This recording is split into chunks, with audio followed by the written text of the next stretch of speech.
Assalamualaikum warahmatullahi wabarakatuh. Perkenalkan, nama saya Novita Wulandari, Magister Imunologi. Saya merupakan salah satu staf pengajar di program studi farmasi Fakultas Kedokteran Universitas Islam Malang. Video ini dibuat sebagai syarat sertifikasi dosen tahun 2025 sebagai unjuk kerja Tridharma Perguruan Tinggi dalam aspek pengajaran. Baik, ini adalah identitas mata kuliah yang saya ampu, yaitu mata kuliah imunologi dengan kode JPK12. Mata kuliah ini dilaksanakan pada semester 2 dengan mata kuliah prasyarat biologi farmasi. Di sini saya bekerja bersama tim untuk menyampaikan materi, yakni dengan Bapak Yudi Purnomo dan Dr. Citra Distia. Adapun capaian pembelajaran yang akan diberikan kepada mahasiswa adalah yang pertama, mahasiswa mampu memahami aspek organ pembentuk sistem imun. Yang kedua, mahasiswa mampu memahami sistem imun innate. Yang ketiga, mahasiswa mampu memahami sistem imun adaptif. Yang keempat, mahasiswa mampu memahami sistem imun terhadap virus, bakteri, parasit, dan jamur. Dan yang terakhir adalah mahasiswa mampu memahami imunologi dan aplikasinya dalam dunia farmasi. Adapun materi pembelajaran yang diberikan adalah meliputi sesuai dengan capaian sebelumnya, yaitu organ pembentuk sistem imun, imun innate dan adaptif, kemudian respon imun terhadap virus, bakteri, jamur, dan parasit. Kemudian ada aplikasinya imunologi terhadap dunia farmasi, yakni ada vaksin, antibodi monoklonal, imunoterapi, dan imunonutrisi. Dalam pencapaian metode pembelajaran, kami menerapkan metode DIA, yakni Delivery, Interaction, dan Assessment, di mana ketika penyampaian materi berpusat pada dosen, kemudian mahasiswa mendengarkan seperti sistem konvensional. Kemudian akan ada interaksi, sesi tanya jawab dan diskusi di tengah atau di akhir pembelajaran, di mana ketika mahasiswa masih belum paham, dosennya akan mengulang menjelaskan seperti itu. Kemudian ada penilaian pada asesmen di akhir, bisa diadakan penugasan sehingga mahasiswa bisa lebih paham terhadap materi yang diberikan. Untuk sistem penilaian, kita terbagi menjadi 4, yakni ada presensi, penugasan, UTS, dan UAS, di mana masing-masing proporsinya presensi 10%, penugasan 20%, ujian tengah semester 35%, dan ujian akhir semester 35%. Baik, untuk selanjutnya mungkin bisa disaksikan cuplikan ketika perkuliahan imunologi.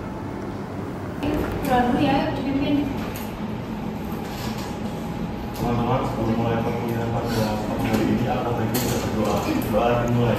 Bismillahirrahmanirrahim. Allahumma sholli ala sayyidina Muhammad wa ala ali sayyidina Muhammad walhamdulillahi rabbil alamin. Allahumma akhrijna min dhulumatil wahmi wa akrimna min nuril fahmi waftah lana abwabal ilmi wa zayyinna bil akhlaqil hasani. Rabbi zidni ilman nafi'an wa rizqan wasi'an halalan thayyiban mubarakan waj'alna min ibadikas sholihin bi rahmatika ya arhamar rahimin. Wa sallallahu ala sayyidina Muhammad wa ala ali sayyidina Muhammad walhamdulillahi rabbil alamin. Allahumma sholli ala nuril anwar wasil asrari wa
duri, paku, dan sebagainya.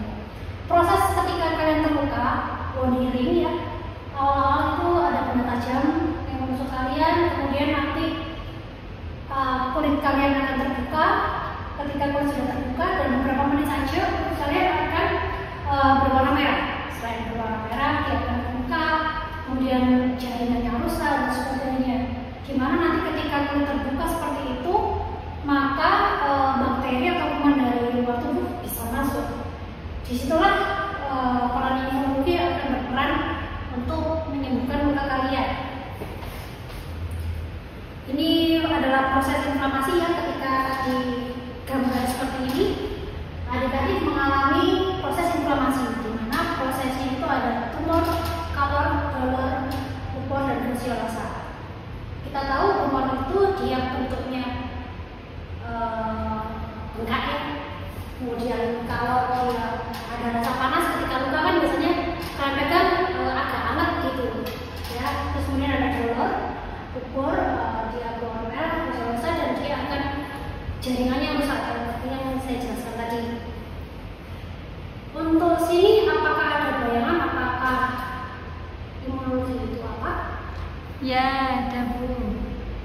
Bisa coba dijelaskan?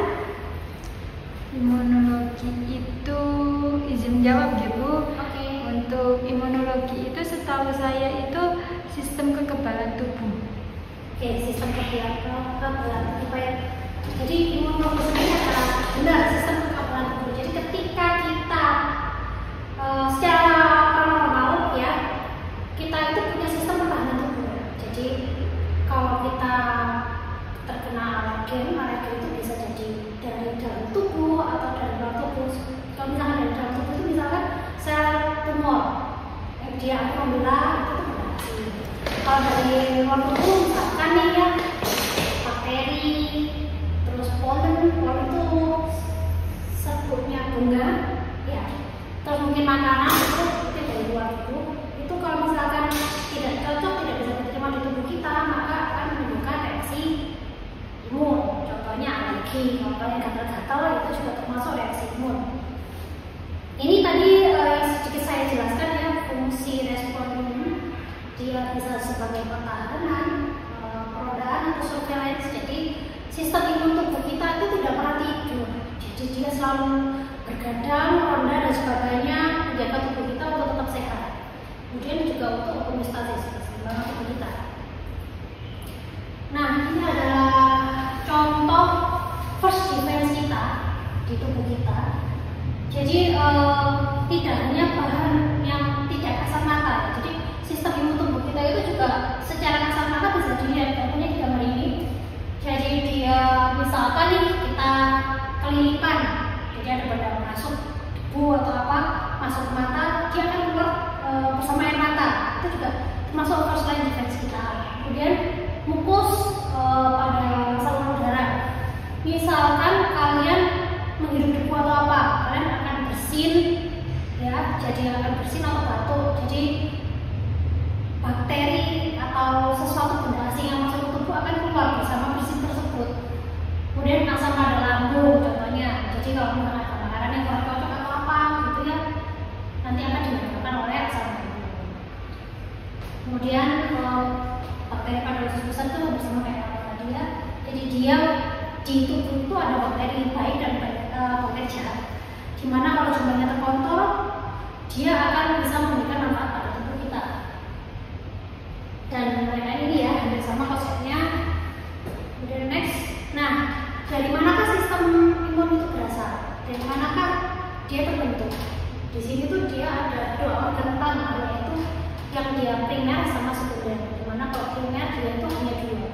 Ada di timus. Timus itu bentuknya kecil di belakang di rongga dada bagian dalam, di antara paru-paru itu timus. Kemudian ada sumsum tulang belakang di mana biasanya disebut dengan pembero. Itu organ utama pencipta sistem imun. Kemudian ada yang sekunderi. Sekunderi ini lebih tersebar di dalam tubuh kita. Dia bisa di paru-paru, di kelenjar, di usus, dan sebagainya. Jadi itu benar-benar tersebar di tubuh, dari atas sampai bawah itu ada yang lymphoid organ, karena dia itu Jadi dia itu kayak satpam yang dia akan stay di posnya untuk menjaga tubuh kita saat itu. Ini juga gambarnya ya. Jadi kalau kalian tahu sistem imun itu anggotanya banyak, ya kan? Nah, karena tadi dia dibuat di timus, jadi dia akan beroperasi di tubuh kita.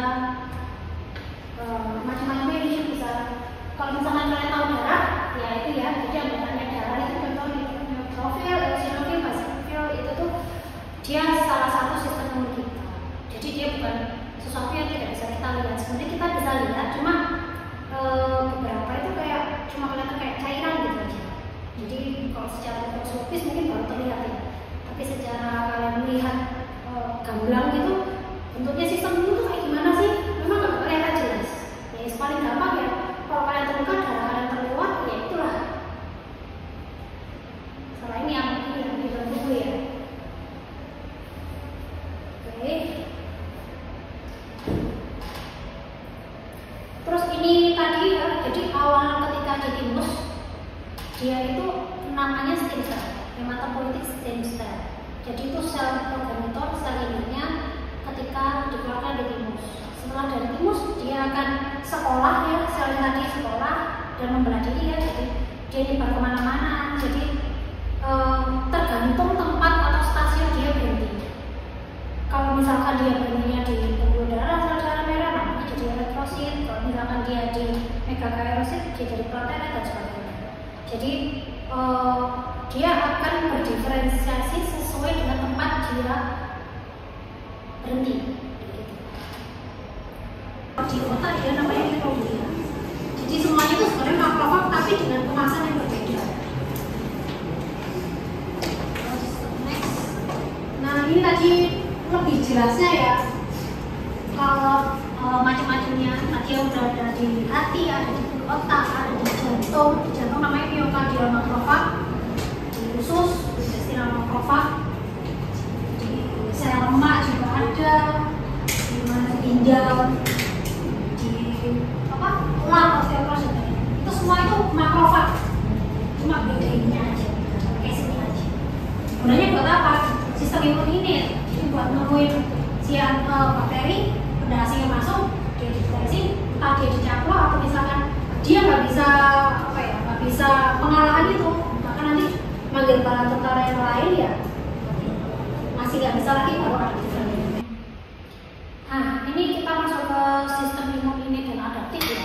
Jadi ketika kita terpapar sesuatu, entah itu alergen, virus, bakteri, ya maksud saya alergen itu bisa virus, bakteri, polen dan lain-lain itu, termasuk suhu cuaca pun bisa dibilang itu alergen ya. Respon imun tubuh itu sangat cepat. Jadi selama 0 menit kalian terpapar sampai 12 jam itu disebut dengan imunitas innate, adaptif atau bawaan. Jadi namanya itu apa? Jadi ketika besok kalian ujian ada kata-kata sistem imun innate, sistem imun bawaan, itu sebenarnya maksudnya satu. Jadi yang awal yang ini. Kemudian ada ketika sudah sehari sampai 7 hari itu bisa dikatakan dia sistem imun adaptif atau sistem imun spesifik gitu. Kenapa dikatakan demikian? Nanti kita lihat selanjutnya ya. Nah ini adalah tentara-tentara yang ada ketika sistem imun innate dan adaptif. Jadi ketika di innate dia tentaranya yang bekerja itu ada sel epitel, ada makrofag, ada dendritic cell, ada NK cell, ada komplement dan lain-lain yang bisa dibaca. Dan dia waktunya bisa diprediksi dari 0 sampai 12 jam. Kalau misalkan sistem imun adaptif, dia sudah main ke sel limfosit ya. Jadi dia efeknya agak panjang dari 1 hari sampai ya 5-7 hari. Dimana nanti untuk sistem imun adaptif itu ada pahitnya yaitu antibodi. Jadi kalau kita dengan kata-kata antibodi ya itu produknya sistem imun kita. Ketika ini tidak bisa mengatasi alergen, tidak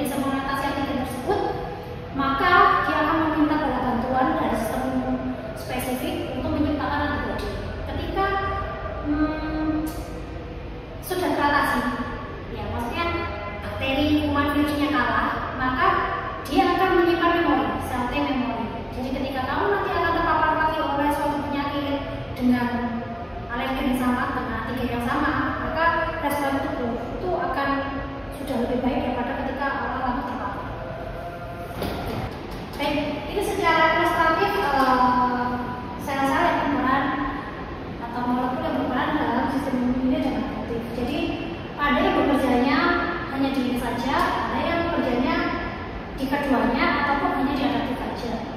Jadi untuk yang di innate ada mast cell, neutrophil sama monosit.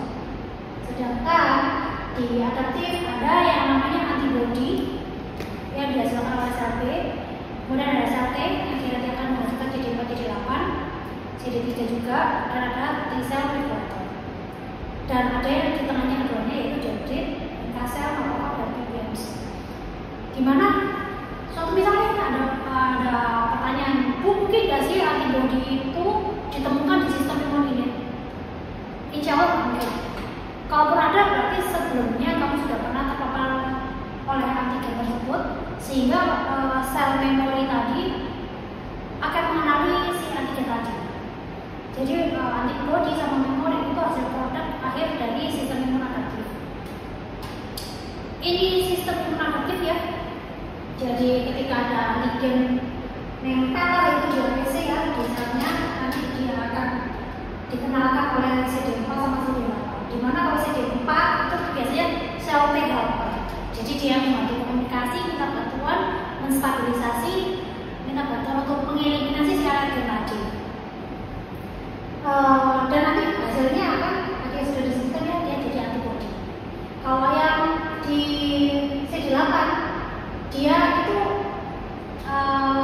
killer, jadi dia akan langsung membunuh, dia akan langsung mengeliminasi, mendelete antigen yang ada di dalam tubuh ini seperti itu.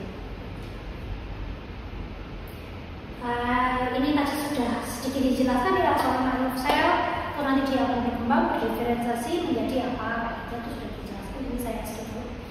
Dan sekarang ini ada antibody ya, jadi antibody kita itu dia terbagi jadi 5. Ada IgG, IgA, IgM, IgD, sama IgE. Yang membedakan apa? Dari sini kelihatan ya gambarnya ya. Kalau misalkan IgG dia bentuknya lurus saja, kalau IgA dia kakinya, heavy chain-nya ada kakinya ke samping. Kalau IgE dia ada kayak ada gini kan, kayak lemporan kayak gini. Kalau IgD dia bentuknya agak sedikit lebih rumit. Dan IgM dia ada ikatannya, jadi dia banyak. Bedanya apa sih kira-kira dari kelima antibody ini? Beda-beda cara kerjanya. Kalau IgA itu biasanya dia tersekresi di cairan tubuh kita. Contoh air liur itu perannya IgA. Dan dia itu tugasnya yang untuk menghentikan patogen-patogen. Jadi first defense kita. Terus ada di IgD. IgD itu yang mensintesis atau menciptakan untuk membantu memanggil IgM, dan dia merupakan reseptor dari sel T, itu IgD. Kemudian ada IgE, dia bagian membantu menjadikan cinta ya. Jadi dia itu akan mengikat sel mast sama basofil. Jadi dia nanti yang berperan untuk ketika kalian alergi. Terus kalau misalkan ada parasit di tubuh, ya itu nanti yang ngurusin IgE. Gitu. Kemudian IgG dia nanti terikatnya di fagosit. Jadi nanti di darah kalian yang berperan nanti adalah IgG. Dan IgG adalah satu-satunya antibodi yang bisa tembus ke plasenta. Jadi kalau misalkan dari ibu ke bayi dia bisa tembus, itu si IgG tadi. Kemudian ada IgM, jadi dia itu untuk memperbaiki si komplement ya. Jadi main antibody yang respon primernya dari sel B. Jadi yang nanti dia akan menghasilkan sel memori itu si IgM. Sampai sini apakah ada pertanyaan?